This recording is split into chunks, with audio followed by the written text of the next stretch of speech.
Hey, welcome to the Sunday preview for October 22nd, and it's the 29th Sunday of the year.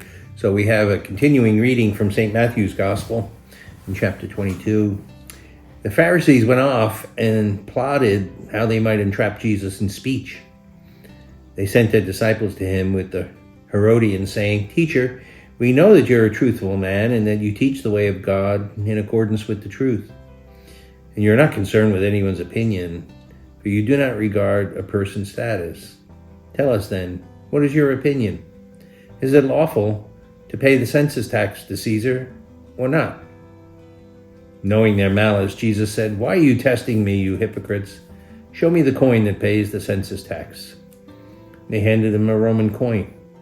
And he said to them, "Whose image is this and whose inscription?" They replied, "Caesar's." And he said to them, "Then repay to Caesar what belongs to Caesar, and to God what belongs to God." The Gospel of the Lord. Well, this is that classic passage, where Jesus makes that distinction between what we owe to God and what we owe to the government. And in the end, it's the demands of conscience that are most important. And that's where we always have to act before God and always obey God, no matter what. But in the usual affairs of things, governments are there to organize civic life and social life, and we owe allegiance to them as well. We can't just disregard them. But in the end, we owe our allegiance to God. But maybe what's even more important here is to see the hypocrisy and the cynicism of the people that are trying to entrap Jesus and discredit him. And they even send in proxies to do it. But Jesus understands, that what's on their heart.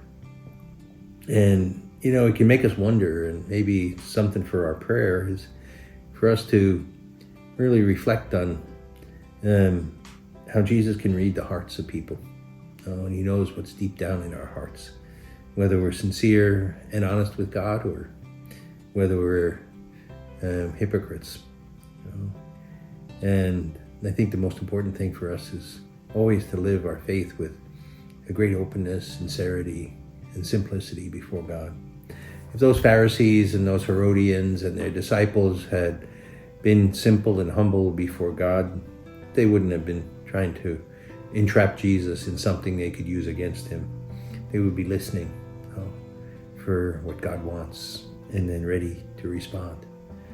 So let's make sure that that's the way we're living our own spiritual lives, with the ears of our heart open, with humility and simplicity to whatever it is that God wants of us.